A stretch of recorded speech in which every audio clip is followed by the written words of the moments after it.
What if the only person in the world who could match your freak turned out to be an ancient vampire? This Prince of Darkness will stop at nothing until his sleepwalking queen lets him hit, and he doesn't care how many necks he has to suck on to get it done. Hope you're ready for some penetration, because we're here to break down the mistakes made, what you should do, and how to beat the freaky vampire in Nosferatu. This girl is about to have the worst sneaky link of all time. Late in the middle of one cold moonlit night, this spiritually gifted girl Ellen here starts praying for someone to keep her company. Desperate, she calls out to any spirit in the cosmos for some friendship. But that right there, that was her biggest mistake. Just then, she hears a captivating male voice speaking back in an unknown language, and starts walking towards the window as if she's under a spell. Appearing only as a giant shadow, the spirit makes the girl pledge herself to him as she levitates above the ground,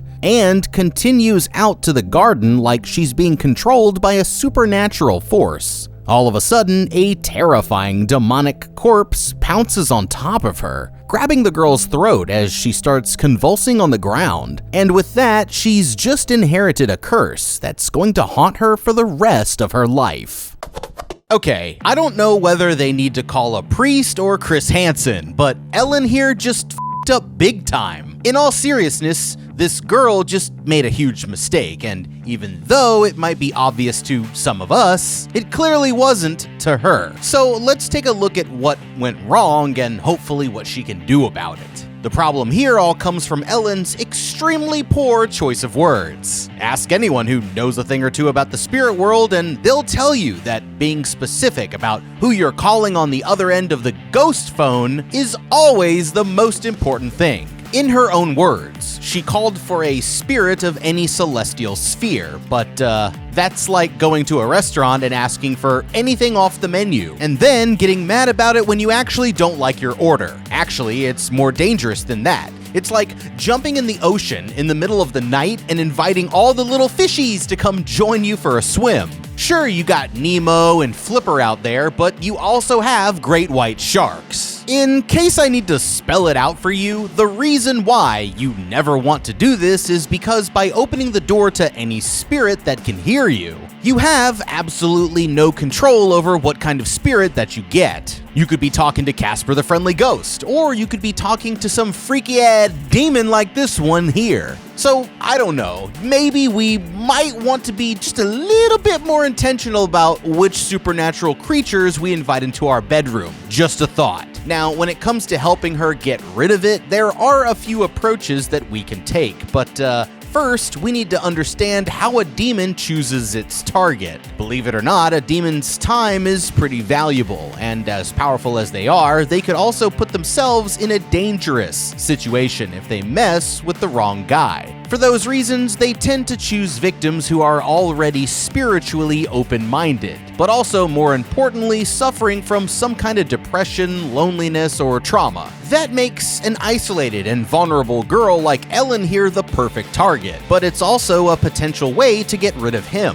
Theoretically, all Ellen here has to do is find a more spiritually vulnerable girl from town who she doesn't like, and just try to push the demon onto her instead, like a meat shield for her immortal soul. Otherwise, it's time to call up the spiritual expert of your choice and get to work on that exorcism. Just don't waste time running tests and looking for logical explanations first. Several years later, Ellen wakes up feeling startled from a nightmare and looks for her husband Thomas for some comfort. She wants him to stay a little while before work, but he's already running late for an important meeting, so he kisses her goodbye and takes off in a hurry. His boss down at the real estate office says that some mega-rich hermit from an out-of-the-way country in the mountains wants to buy the old haunted house on the edges of town, and he's willing to pay a literal boatload of doubloons for their troubles. There's just One catch. He wants to see Thomas in person if they're going to seal the deal. It's only a quick 6-week voyage, and on top of the pay, they'll make him an official partner at the company if he gets it done. So despite Ellen begging him not to go, he decides to take the job, never suspecting that it's the last business trip that he's ever going to take. Now, while her husband is gone, Ellen's going to stay at his rich friend Friedrich's place until he gets back. After a 2-week journey deep into the mountains, Thomas finally arrives at the gate to an isolated village where everyone immediately gathers around to stare at the outsider. Before he can even say a word, they all start laughing just at the sight of him until the walrus of an innkeeper finally quiets them all down. The man absolutely freaks out when he learns that he's here to see Count Orlock, acting like just saying the guy's name out loud could get you killed. But offering to pay double, he's finally able to get a room for the night. Inside, the villagers turn to stare him down as soon as he walks in, and an old woman silently leads him to his bed. Speaking Romanian, she warns Thomas to stay far away from the castle, saying how the ancient shadow who lives there will put him under its spell, and handing him a cross necklace before she leaves. Sometime later, he wakes up in the middle of the night with a strange glow coming through the window. It's a group of torch-carrying Roma headed for the forest with a naked lady on horseback. So, naturally, Thomas here decides that he better follow them and find out what they're up to. The group eventually arrives in front of a grave that they say belongs to a vampire, and telling the others to stand back, they push open the coffin as the leader stands over it with an iron stake in his hands. Lifting it above his head, he brings it down as hard as he can, piercing it straight through the corpse's chest. When, all of a sudden, the body jerks upright, screaming in agony, and vomiting up blood as the creature is killed. Shocked, Thomas lets out an involuntary shout that gives away his hiding spot, and everyone in the crowd immediately turns to face him. As he locks eyes with the leader, he suddenly wakes up right back in his bed, thinking that maybe it was all just a dream. But the fresh mud that's still on his boots seems to tell a different story. Taking his things, he realizes that, strangely, everyone in the town has already vanished, including the horse that he needed for the rest of his journey, leaving him with no choice but to hike into the mountains on foot.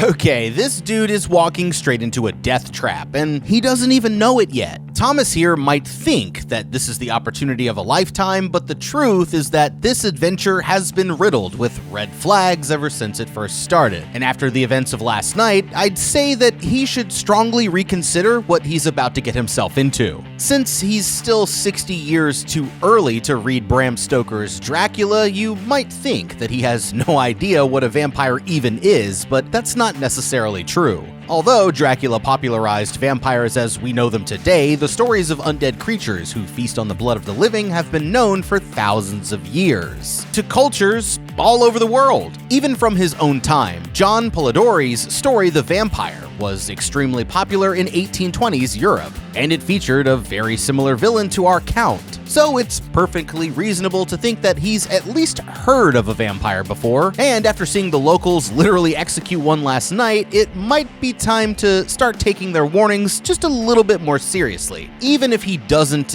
know exactly what he's up against, the best thing that he can do is pay attention to their actions and use this information to prepare himself for any future encounters. When he first showed up at the tavern, everyone was outside throwing a massive rager and hitting that rah-rah Rasputin like nobody's business. Then the moment that it got dark, the entire place went into lockdown, which means they should be extra careful not to get caught outside at night. There was also what looked like a basket full of garlic sitting by the front door, and the old woman was blessing the entrances with the stuff as soon as he walked in. This means that garlic equals protection, so it couldn't hurt to look around in the inn just a little bit and stick a clove or two in his pocket just in case. She also gave him the cross necklace and insisted that he wear it, meaning that crosses are another potential way for him to ward off or defeat whatever he might encounter out there. And last but not least, he saw them actually kill one of the monsters with an iron spike through the chest. So if he happens to run into one and needs to defend himself, then he already knows exactly what to do.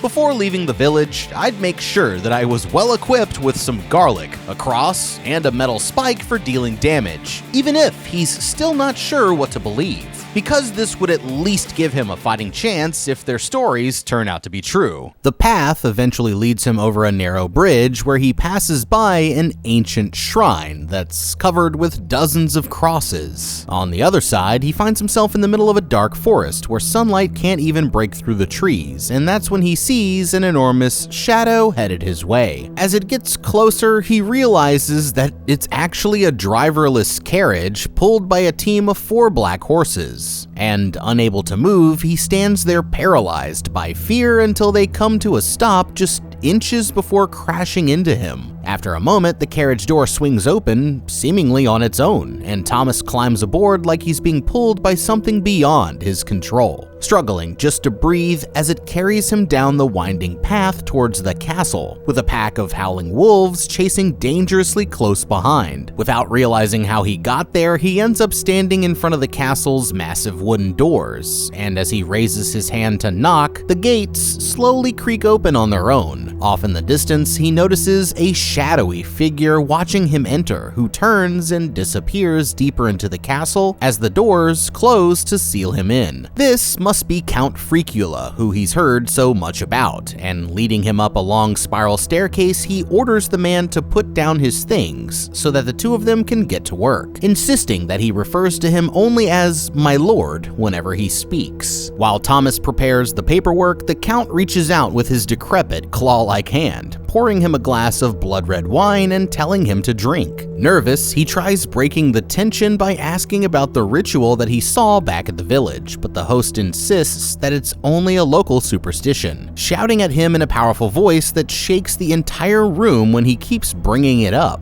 Petrified into a stunned silence, he's too scared to even look in Orlock's direction as he does what he's told and begins to eat. But when the Count asks him about his marriage, he accidentally slips and cuts his finger. Suddenly, everything changes as his host focuses on the wound, and ordering him to sit by the fireplace, the vampire slowly marches towards him holding out a single terrifying claw, leaving Thomas so horrified that he can't even scream as the creature begins feasting on his blood. The next morning, Thomas wakes up lying on the floor in front of the fireplace, looking like he has the worst hangover ever. Now that he's seeing this place in the daylight, he realizes that the entire castle is in ruins, and there's no sign of Orlock or anyone else as far as he can tell. Following the winding halls, from one locked door to another, he finally comes to an open bedroom where he finds a small mirror on the dresser. Using it to investigate the pain in his chest, he's horrified to discover a fresh pair of bite marks underneath his shirt, but he's suddenly frightened by a pack of rats, causing him to shatter the mirror on the floor.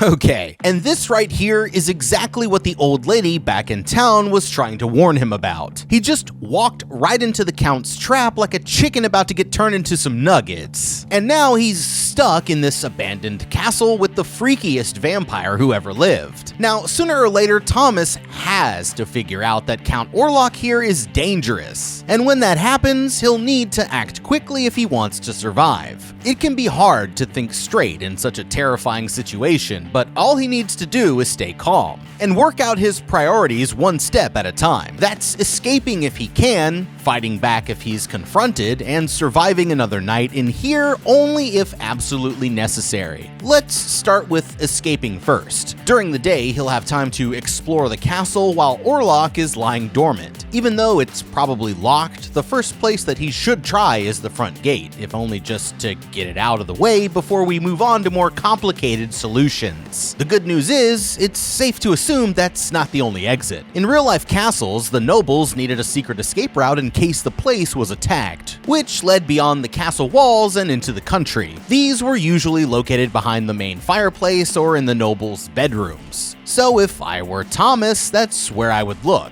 If one exists, then Orlock most likely has it locked off as well, but it never hurts to have some options. Otherwise, it looks like his only choice is to scale the castle walls. Oh, it's dangerous, but he can use the stones as foot and handholds as he free solos his way to the other side. And falling to his death is still a lot better than staying here to get all of his blood drained out. Later, we'll see that he can freely open the windows, and the only thing stopping him from going out that way is a deadly drop. But if he can find enough material, then he can use curtains, sheets, and tapestries for a makeshift rope, tying them off to something sturdy and using that to rappel his way down. He's also going to need some kind of protection in case Orlock tries to step to him again. And thanks to what he saw back at the tavern, he already knows exactly what to do. I would start by breaking apart some furniture and using the pieces to put together a cross. Then he needs to find a stake, and this could be a poker from the fireplace, a broken piece of furniture, or even a tool that he finds somewhere on the property. Fire itself is also a solid weapon that works against almost any undead or supernatural creature. However he does it, the most important thing is for him to get out of there before the sun sets again. Otherwise, he might be in for even more trouble than we thought. A little while later, he eventually finds Orlock in the castle library with the documents for the house. After looking everything over, the Count passes him a final contract to sign, but strangely, it's written in an ancient language that's impossible to understand. That's when he notices the locket hanging from the man's belt and holds out one of his ghoulish hands, silently demanding to take a look. Turning away, he takes a deep breath of the woman's hair and mentions that it smells like lilac, leaving Thomas here speechless as he growls for his signature once again. Noticing his hesitation, Orlock drags a chest full of countless gold coins across the desk, pulling out a large bag and offering it to him as payment. Still unsure, but feeling like he can't resist, he nervously takes his pen and signs the contract, having no idea that he's just given Count FREAKULA written permission to steal his girl. As soon as it's signed, Thomas respectfully tells the Count that he wants to get the hell out of there, but Orlock here just gets fed up and walks out of the room, insisting that the man stays until he starts to feel better. Just then, he realizes that the Count still has his locket, but the next thing that he knows, he's waking up back in the bedroom with another pair of fresh bite marks on his chest. Panicking, he races through the halls and out to the courtyard, only to find himself trapped by the heavy front gates. While he's searching for another exit, he notices a door that seems to call his attention, picking up a stone and using it to bash his way inside. The passage leads him down into a dark, cold basement that turns out to be an ancient crypt. At the far end, there's a massive sarcophagus that's marked with strange magical sigils. And without knowing what he might find, he instinctively pushes open the lid. Horrified, Thomas immediately jumps backwards as he suddenly comes face to face with Orlock's maggot-ridden corpse. But as he turns to run, he realizes that the only way to end this nightmare is by eliminating the Count while he has the chance. Luckily, there's a conveniently placed pickaxe lying right next to the coffin, but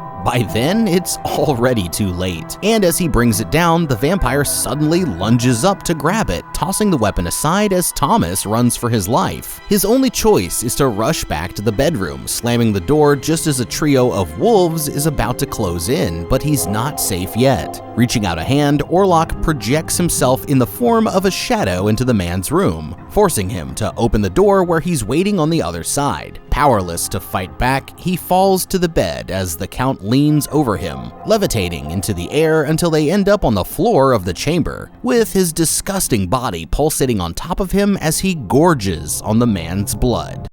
Okay, Thomas, my boy, what have you done? Not only did you just get that dun-dun-dun dropped on you by the Nosferatu, but now he's going after your girl next, and you gave him written permission to do it? I don't even know what to say right now, Thomas, besides this. You, sir, have just f***ed up. Honestly, my dude, you'd have to be a total moron not to realize this job was suspicious as hell right from the start. I mean, take a look at your boss's desk right here and tell me what you see. Haptograms, occult symbols, ancient runes written in mysterious red liquid.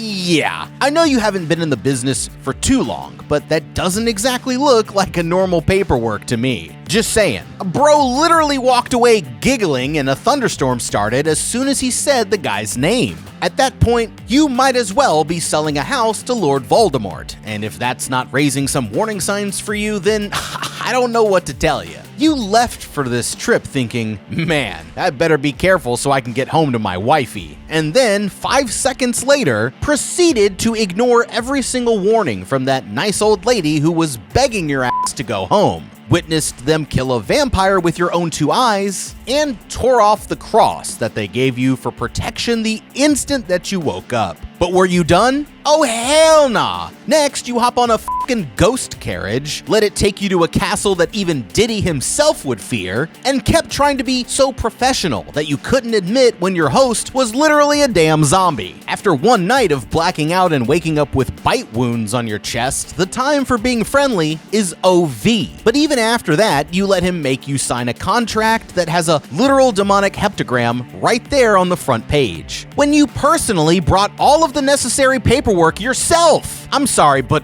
what? This is literally your job, dude. Figure it out. The worst part of all is that you might have had your chance to end this whole nightmare right here and now, but hesitated for just long enough that it ended up costing you everything.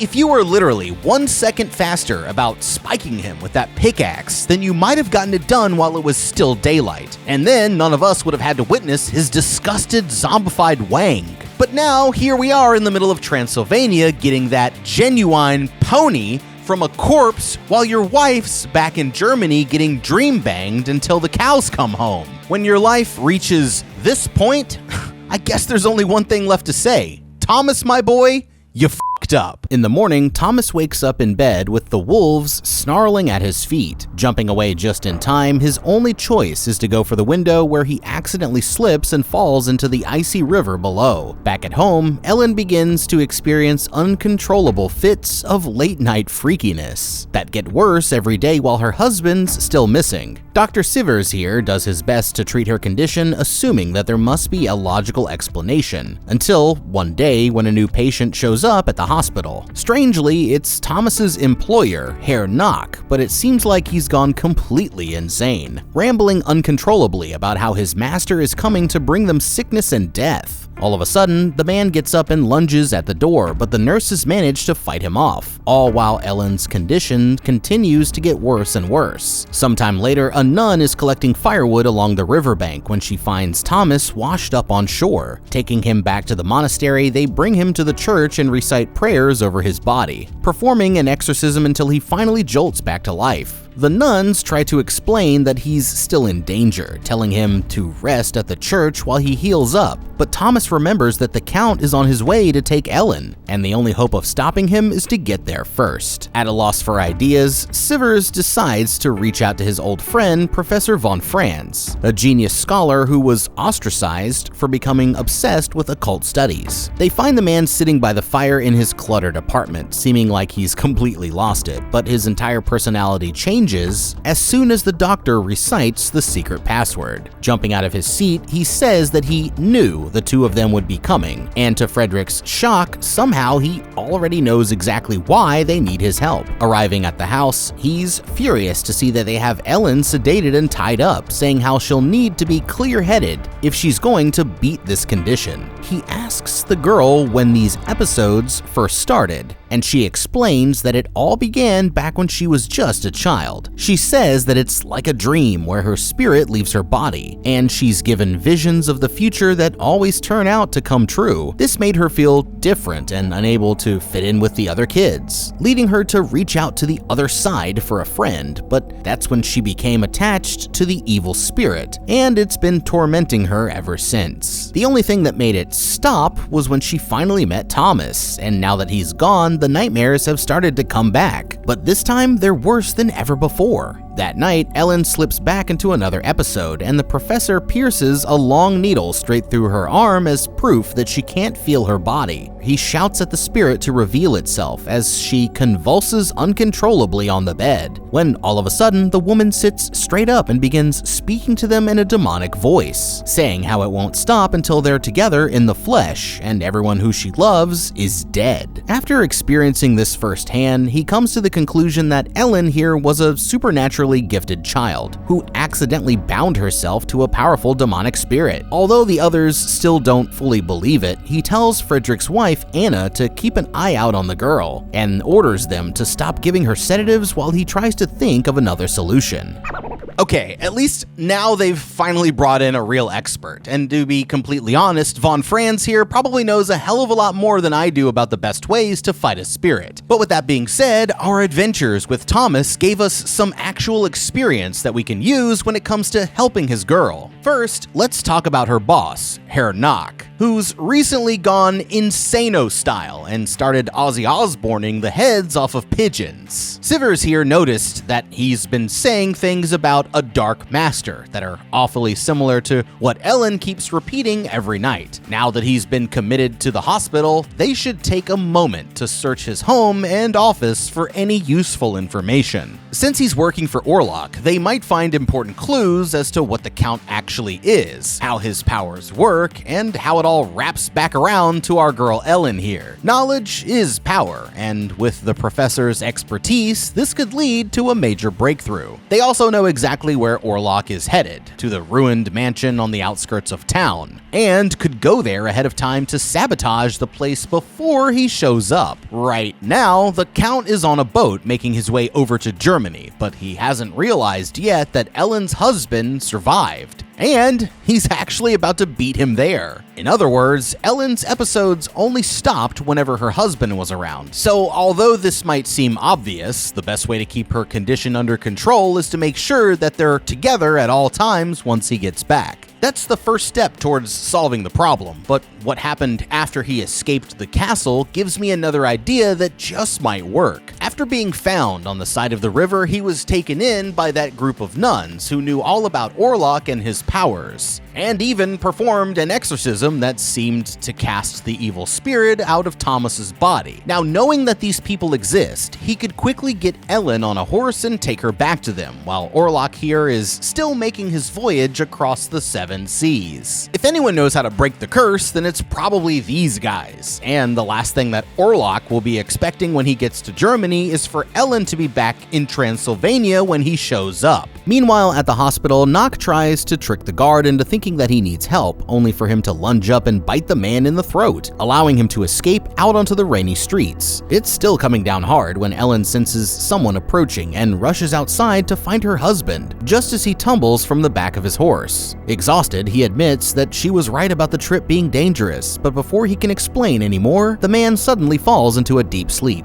Just then, a police officer arrives at the front door looking for Friedrich, saying how there's been an emergency at the docks. When they get there, they find the ship that was carrying Orlock wrecked and abandoned with no sign of the crew, as a horde of rats scrambles out to infest the city. By dawn, hundreds of rats have overrun the streets, and although Thomas is still bedridden, Ellen is strangely feeling better than ever before. Her friend Anna takes this as a sign that it really was all in her head, but the woman sees things differently, insisting that she needs to speak with Professor Von Franz as soon as possible. As night falls, Orlock stands in the window of his manor and casts himself out like a shadow over the city, causing people to fall into a state of sheer terror inside every house that he passes over. Finally, he arrives at the home where Thomas and Ellen are peacefully sleeping and starts attacking the man with nothing but his suffocating presence. Terrified, he lashes out in a confused state and pushes Ellen away, and she decides to sleep in Anna's room instead, where her friend gives her a cross necklace for protection. At the professor's place, he tries his best to explain what they're up against. He says that the creature isn't just a spirit, but it also has a physical form, and they've wasted their time looking for a rational explanation, when what they're really battling is something too insane to even believe: an ancient plague-carrying vampire known as the Nosferatu. Hours later, Ellen wakes up in the middle of the night and feels that same irresistible force calling her to get out of bed. The girl opens up the window in a trance just like she did all those years before, but this time when she turns around, she finds herself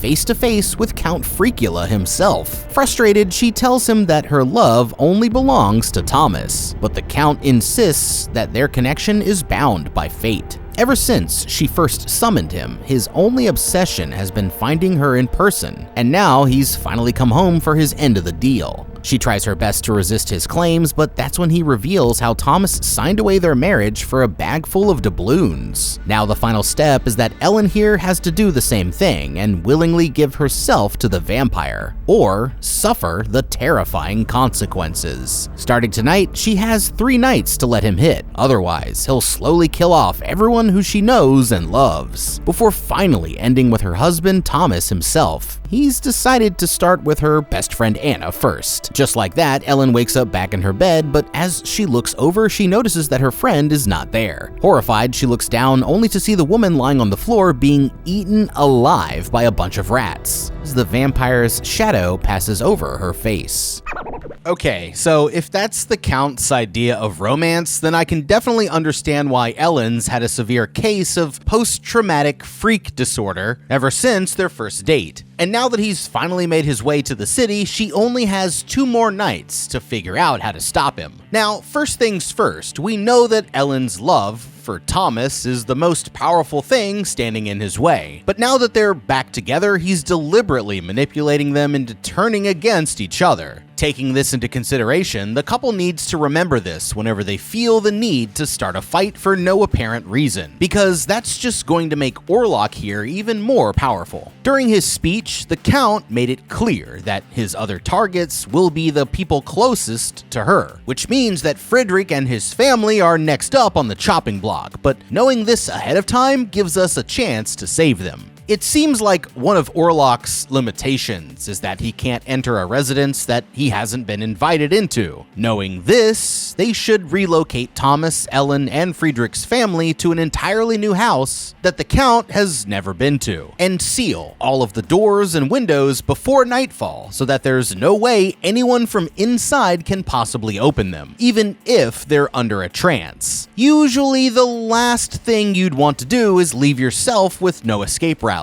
but desperate times call for desperate measures. This still leaves them the daylight hours to work with, and since they already know exactly where the vampire is hiding out, they can try taking the fight to him instead. Tomorrow morning, as soon as the sun comes up, the first thing that Thomas needs to do is get over to the haunted mansion, open up that coffin, and put a spike straight through Count FREAKULA's heart. After that, destroy the coffin, bless the soil, and burn the whole damn house down while you're at it. Whatever it takes to make sure that Orlock does not get back up. The others rush her to the hospital, where Anna survives the attack, but it's left her in a manic state, saying how it felt like a suffocating presence was holding her down. Confused, she turns to Ellen for some reassurance, but the girl only stands there looking broken by grief, knowing that she cannot explain. In the hall, she tries as hard as she can to make Friedrich believe the truth, swearing that the professor is right when he says that they're facing a demon. But these two have been nothing but trouble since the day that they first showed up, and having reached his final straw, he tells the woman that she and her husband have gotta go. Fearing for the couple's lives, the professor shows up looking for them at Friedrich's place, only to learn that he sent them away just a few hours before. Annoyed, he asks how they're supposed to get rid of the demon, even if what he's saying is true.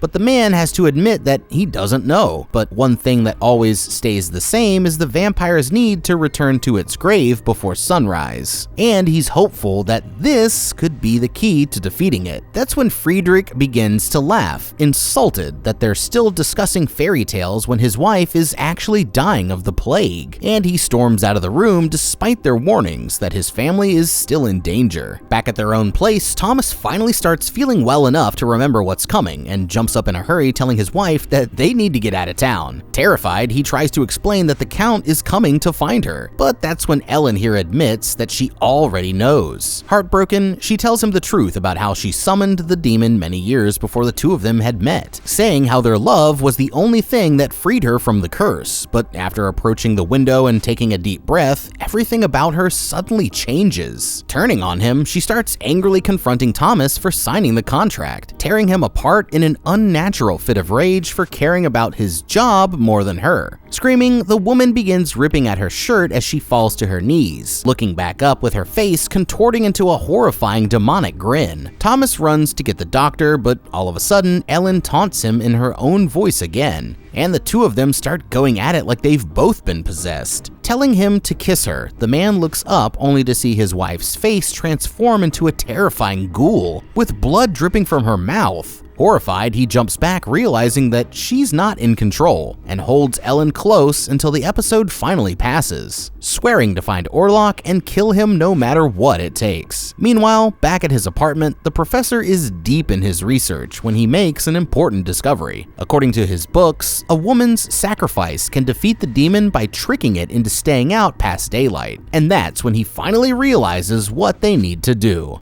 Okay, the professor here just learned some extremely useful information, but if he thinks that it's the only way to stop a vampire, then he should really think again, because there's at least one other strategy that I would want to try before we resort to such a desperate option. The plan still involves taking advantage of his obsession with Ellen, but instead of using her as a sacrifice, they should try using her as live bait first. Here's what I'm thinking. We know that on the third night, he's going to kill Thomas unless she willingly gives herself over. What they need to do is make it seem like she's giving in, but have an ambush prepared for when he shows up. With any luck, he'll be so focused on Ellen that he won't see them coming, and as soon as he appears in physical form, they can stake him through the heart or attempt to use the professor's knowledge to trap him within a magical seal that cancels his powers out and keeps him contained until the daylight can take him out for good. It's the second night of Orlock's plague, and while Friedrich lies shivering in bed, the demon's shadow passes over him, commanding the man to stay asleep. A moment later, Anna wakes up to the sound of trouble in the next room, and when she can't shake her husband, her only choice is to investigate the noises by herself, leading her straight into the vampire's trap. The next day, Friedrich here is the only member of the family who's still alive. Heartbroken, he confronts Ellen in a rage for bringing this curse into their lives. But that's when Thomas finally shows him the bite marks on his chest, desperately trying to prove that the vampire is real. The professor fills them in on all the details that he's learned so far. He knows that Orlock is hiding out at the ruined manor and says that tonight they need to enter the basement, purify his grave, and destroy his coffin. But Ellen here is worried that their plan might not work, and as the professor is about to leave, she takes the opportunity to walk the man inside. As soon as they're alone, Ellen admits that she knows how to stop him, but it's going to take her sacrifice. Just like the professor learned from his books, she still can't understand why such an evil creature would be drawn to her, but the professor explains that she has to look deep into her soul. That afternoon, Ellen makes her husband promise that he won't come back until the vampire is dead, and he swears that he won't, having no idea what she actually plans to do. They arrive at Friedrich's house only to learn that the man has gone missing, but Thomas has a bad feeling that he knows exactly where to find him. Going to his family's mausoleum, he falls onto his wife's casket, coughing up blood as he holds onto her for one last time. The others find him not long after, and pouring oil over the bodies, burns them so that they'll finally be free from the curse, before moving on to settle things with the Count once and for all. Racing to the vampire's mansion, they find the monster's sarcophagus at the far end of a ruined chapel, where every inch of the floor is covered in rats. Using their torches to clear a path, they carefully make their way over to the coffin, and as the doctor pushes open the lid, Thomas doesn't waste a second before driving the iron stake down as hard as he can. It was Thomas's employer, Knock, in the coffin all along, and a look of terror crosses his face as he realizes that the Count must be going for his wife. Shouting for him to stop, the professor reveals that chasing Orlock was just a distraction, saying how Ellen's sacrifice is the only way to truly defeat him. But ignoring his warning, he starts rushing back towards the house, determined to stop it if he can. Reaching the house, the vampire glides like a shadow along the walls, making his way up to the stairs until he reaches the bedroom, where Ellen stands waiting. With no other choice, she finally breaks her commitment to her husband. The Count kisses her on the lips, and she leads him to the bed where he begins draining the blood straight from her heart. Just then, the first rays of sunlight start poking through the window. It's already too late by the time that the vampire realizes that he's been tricked, and knowing that it's finally over, she watches as blood begins pouring out of his face, shriveling into a decomposed corpse just as Thomas enters the room. He makes it with just enough time to hold his wife's hand as she takes her last breaths. But thanks to her sacrifice, the creature is defeated once and for all. And if there's one lesson that we can all learn here, it's that if you pledge your soul to a freaky